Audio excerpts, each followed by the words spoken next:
طيب هل ممكن تعمل خطة تسويقية مناسبة والتسويق يكون تمام وكل حاجة مظبوطة بس يفشل وما ينجحش؟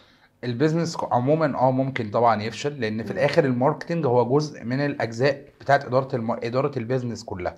انا كان معايا حالات للموضوع ده، يعني مثلا كان معانا مره بيوت سنتر مم. عاملين شغل كويس جدا، مصورين شغل اسعاره ممتازه، البلان ماركتنج والاستراتيجي اللي احنا ماشيين بيها محترمه قوي.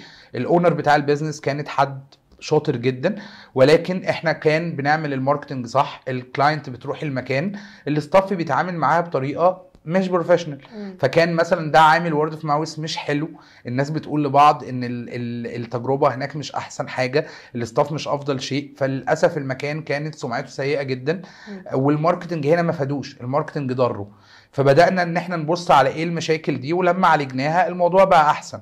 في ناس تانية اكتر، يعني في معانا اكتر من نوع بيزنس. ممكن انا كان معايا براند عسل، مم. كل حاجه معموله بيرفكت، وفي الاخر البرودكت بيروح عن طريق شركه شحن في مم. جار عسل ازاز للكلاينت لحد البيت.